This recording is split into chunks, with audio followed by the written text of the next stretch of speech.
wonderful viewers. It's me again, Mary Luke Sugabo, bringing another exciting and informative lesson. So stay with me.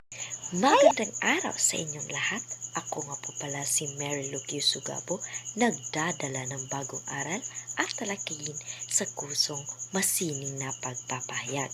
Ang paksang ito ay tungkol sa mga sining ng malikhaing paggamit ng mga wika upang mas maipahayag natin ng malinaw at epektibo ang ating mga ideya.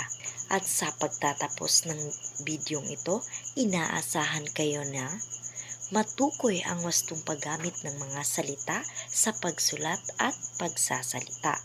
Makikilala at mauunawaan ang mga idioma sa wikang Filipino, maipaliwanag at masuri ang iba't ibang uri ng tayutay, matukoy ang uri ng diskurso at ang mga katangian nito.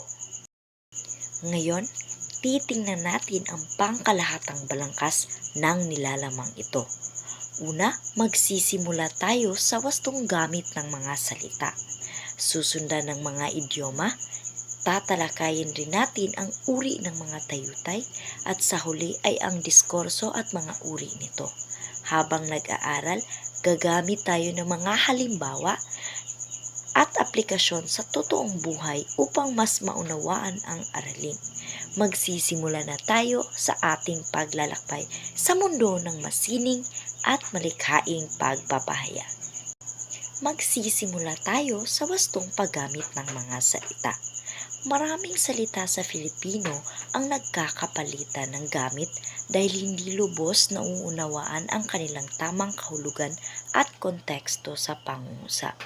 Dahil dito, nagkakaroon ng pagkakamali sa pagpili ng mga salita na nagriresulta sa hindi malinaw o maling pagpapahayag ng mensahe. Ang ganitong kalituhan ay maaaring magdulot ng maling pagkaintindi, pagbawas sa bisa ng komunikasyon at minsan pagbaba ng kredibilidad na nagsasalita o nagsusulat. Ilan sa mga salitang nagkakapalitan ng gamit ang sumusunod. Una ay ang may at mayroon. Ginagamit ang may kung ito'y sinusundan ng mga bahagi ng pananalita.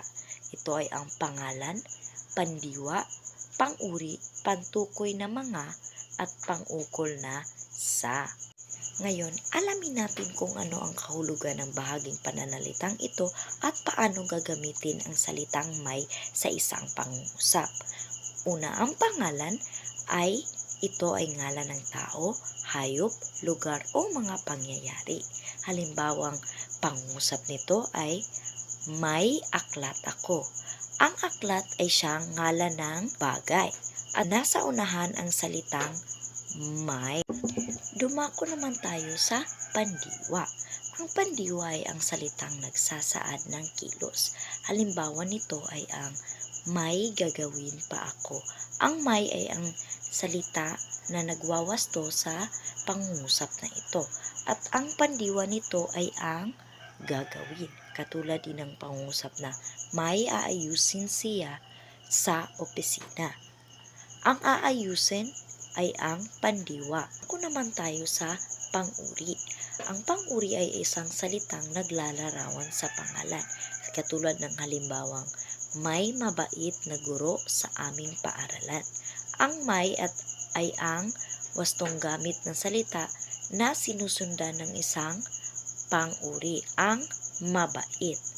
At iba pang halimbawa, may magandang tanawin sa bundok. Ang maganda ay isang pang-uri. Ngayon, dumako naman tayo sa pantukoy na mga. Ito ay ginagamit upang ipakita na marami o maramihan ang tinutukoy. Halimbawa, may mga estudyante sa silid-aralan.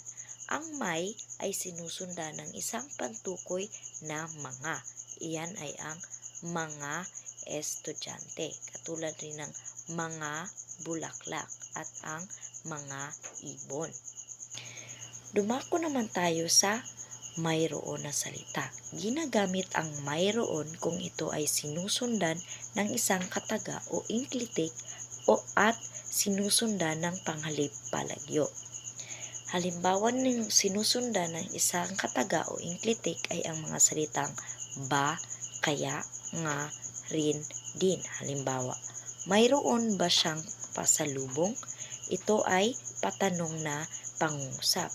Ang mayroon ay ang siyang nagwawasto sa pangungusap na ito at sinusundan ito ng salitang ba na isang inklitik o kataga.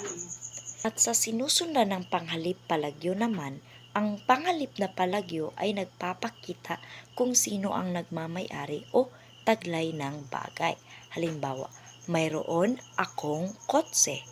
Ngayon dumako naman tayo sa mga salitang nang na nang at nang na ng. Ginagamit ang nang na ng bilang katumbas ng of sa Ingles at pang-ukol ng layo ng pandiwa. Halimbawa ng katumbas ng of sa Ingles ay ang bahay ng aming lola sa tabing dagat ay palaging pinupuntahan tuwing bakasyon.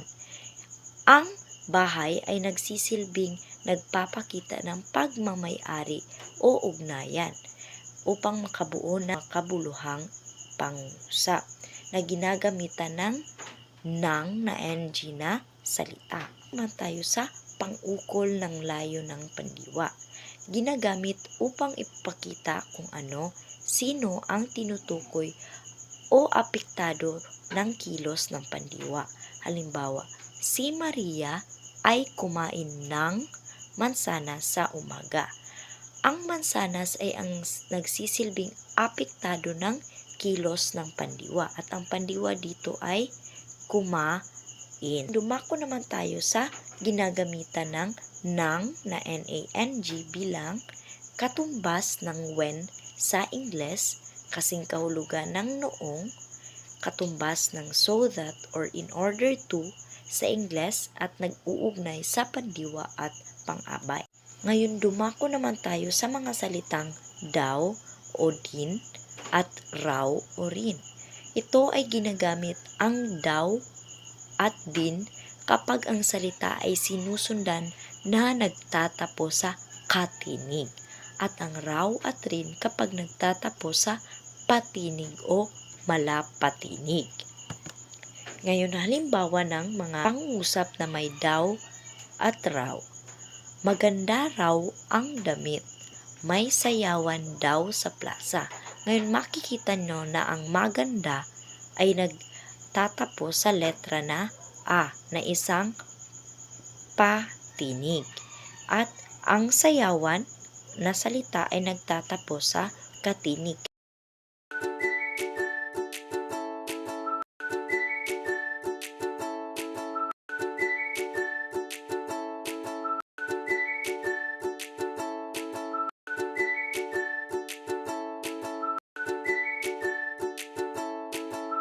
Ngayon, dumako naman tayo sa ano ang idioma.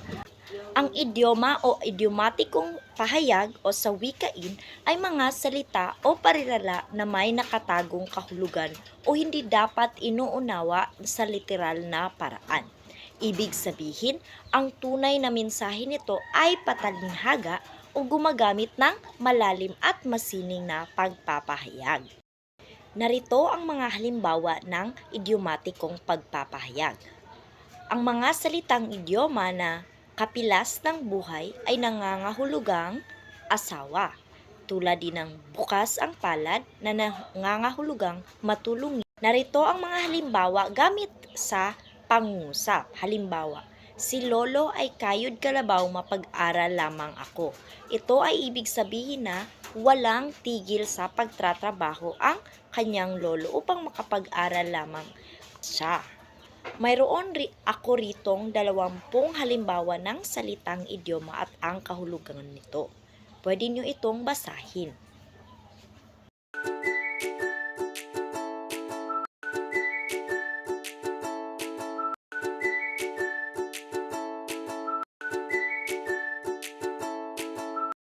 Ngayon, dumako naman tayo sa mga uri ng tayutay. Ang tayutay ay paraan ng paggamit ng mga salita o parirala upang mas mabisa, makulay at kaakit-akit ang mga pagpapahayag.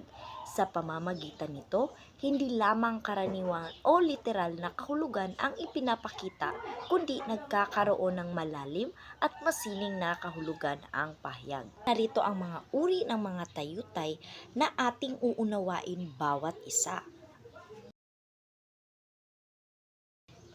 Narito ang mga uri ng mga tayutay na kalimitan nating nakikita o nababasa. Una ay ang pagtutulad o sa Ingles ay simile. Ang pagtutulad o simile ay ginagamit ito sa tuwirang paghahambing ng dalawang magkaibang bagay, tao, pangyayari at iba pa. Ito ay ginagamitan ng mga salitang tulad ng, kasing, gaya ng, para ng, parang, para, tila, mistula, kawangis at katulad. Halimbawang pangungusap nito ay, ikaw ay kasing tapang ng isang leon. Ito ay naghahambing ng tao sa isang hayop. Ngayon, isa namang uri ng tayutay ang pagwawangis o tinatawag ding metapora at sa Ingles ay metaphor. Ang ibig sabihin nito ay ito ay isang salita o parirala na ay Ibig sabihin nito, ito ay isang salita o parirala na inilapat sa isang bagay o aksyon kung saan ito ay hindi literal na naaangkop. Ito ay nagpapahayag ng paghahambing na nakalapat sa mga gawain, pangalan, tawag o katangian ng bagay na inahahambing. Hindi ito ginagamitan ng pangatnig.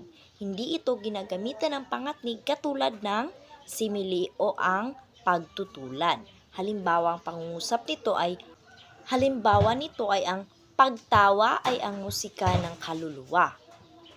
Ngayon, dumako naman tayo sa pagmamalabis. Ito ay paggamit ng pagmamalabis bilang isang retorika na aparato o pagtatanghal ng pananalita.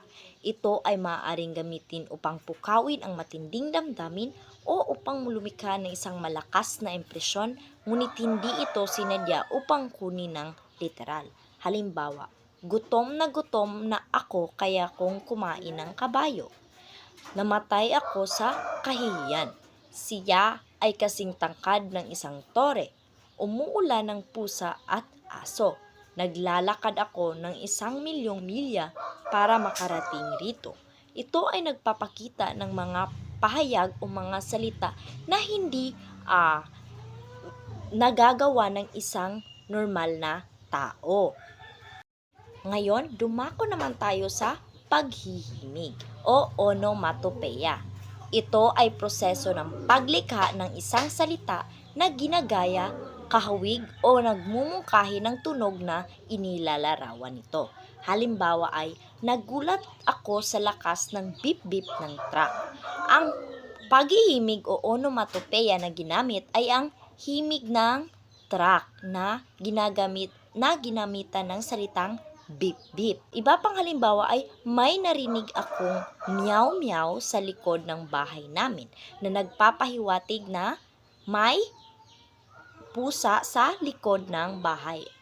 At ang tunog ng pusa ay ang meow-meow. At ang pangatlong halimbawa ay ang tik-tak ng relo ay napakaingay. Ngayon, dumako naman tayo sa isang uri pa ng tayutay, ang pag-uyam o irony. Ito ay isang tayutay kung saan ang isang komento ay sinadya upang masaktan o kutyain ang isang bagay. Ngunit nakabalat kayo na parang nakakapuri. Halimbawa ay, napaka-cute mo, para kang aso. Diba? Nakikita nyo na pinupuri niya na sinabi niyang cute. Pero, dinagdagan niya ng salita na para kang aso, na parang ikaw ay kinukutya. Dumako naman tayo sa pagtatambis o oxymoron. Ito ay isang tayutay na pinagsasama ang dalawang salita na magkasalungat. Halimbawa, mag-aaral na guro. Ang mag-aaral ay iba sa guro. Kaya ito ay magkasalungat na salita. Halimbawa ay ano pat paruot parito ka. Ito ay nagsisilbing pagtatambis dahil may dalawang salita na magkasalungat, ang paroon at parito. Ito ay isa pang uri ng tayutay, ang pagbibigay katauhan o pagsasatao o personifikasyon. Ang personifikasyon ay pagsasatao ng isang personal na kalikasan o mga katangian ng tao sa isang bagay na hindi tao o ang representasyon ng isang abstract na kalidad sa anyo ng tao. Halimbawa, sumasayaw ang kidlat sa kalangitan. Ang sumasayaw ay isang katangian na nagagawa ng tao. Ngunit ang kidlat sa kalangitan ay nagsisilbi itong representasyon lamang dahil ang kidlat sa kalangitan ay hindi naman talaga sumasayaw.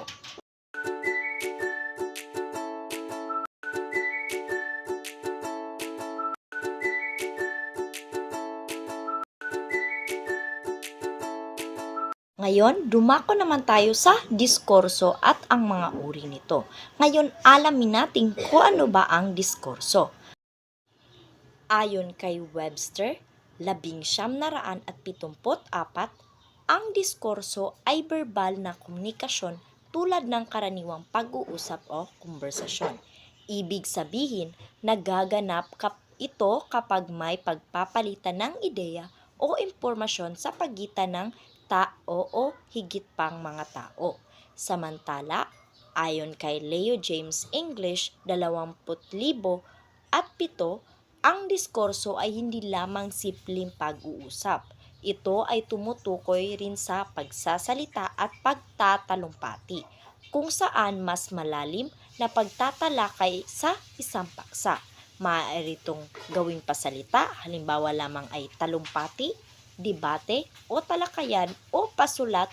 Halimbawa nito ay ang pagsulat ng sanaysay, artikulo o liham. Sa madaling paliwanag, ang diskurso ay organisado at makabuluhang pagpapahayag ng ideya o impormasyon na naglalayong makipag-ugnayan, magpaliwanag o magbigay ng mensahe sa iba. Ngayon, may dalawang anyo ang diskurso. Ang unang anyo ay ang pasalitang diskurso. Ito ay ang paraan ng pagpapahayag ng ideya o mensahe sa pamamagitan ng pananalita o verbal na pag-uusap. Sa karaniwang magkaharap ang mga ito sa isang partisipante o maraming partisipante. Mahalaga rin ang tono, diin, kilos, kumpas ng kamay at tindig dahil ang mga ito ay nakakaapekto sa kahulugan ng mensahe. Ang pangalawang anyo naman nito ay ang pasulat na diskurso. Ito ay paraan ng pagpapahayag ng ideya o mensahe sa pamamagitan ng pagsusulat. Nakatuon ang manunulat sa wastong paggamit ng wika upang malinaw ang na maiparating ang kahulugan. Ngayon, una nating unawain ang uri ng diskurso na sasalaysay o narrative. Ito ay paraan ng pagpapahayag kung saan ikinukwento ang mga pangyayari o karanasan. Layunin nitong maipakita kung ano ang nangyayari, kailan ito nangyari, saan ito naganap at sino ang mga sangkot sa pangyayari. Halimbawa ng mga ito ay ang pagkukwento ng alamat, meto o mitolohiya at kwentong bayan. Ngayon, dumako naman tayo sa paglalarawan o descriptive na uri ng diskurso.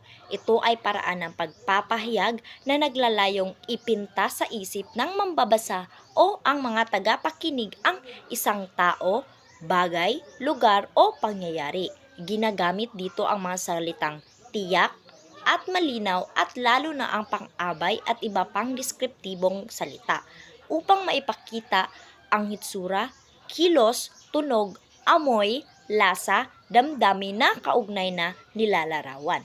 Ang mga halimbawa ng paglalarawan sa deskriptibo, halimbawa ng pasulat na ito ay ang travel blog o travel diary o ang mga product review. Nakikita natin ito sa mga online shop, katulad ng Shopee. Ang mga product review at ang mga travel blog ay nakikita natin sa mga post sa social media.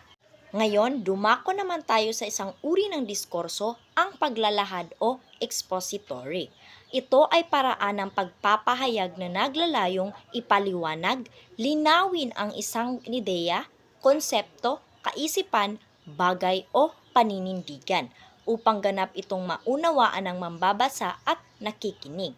Layunin nitong magbigay kaalaman, impormasyon, o paliwanag na malinaw at lohikal kaya madalas itong ginagamit sa mga aralin, artikulo, talumpati o anumang tekstong pang-edukasyon. Ito ay ang mga halimbawa ng paglalahad o expository sa pasulat at pasalitang halimbawa, ang textbook excerpt, research paper, magazine articles, extemporaneous speech, informative speech, o lecture o talk. Mako naman tayo sa persuasive o paghihikayat. Ito ay isang tekstong himukin ang mambabasang sumang-ayon sa manunulat tungkol sa isang paksa o isyu.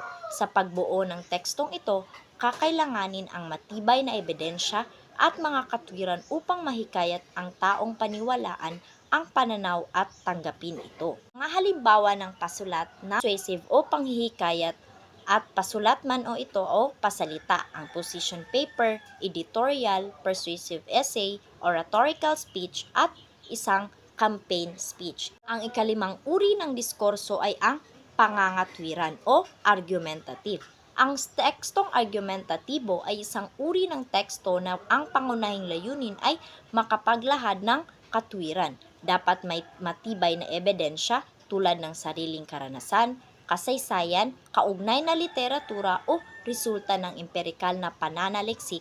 Halimbawa nito na pasulat at pasalita ay ang position paper, argumentative essay, debate, argumentative speech, seminar talk at ang court case. Mako naman tayo sa isa pang uri ng diskurso, ang tekstong prosedural.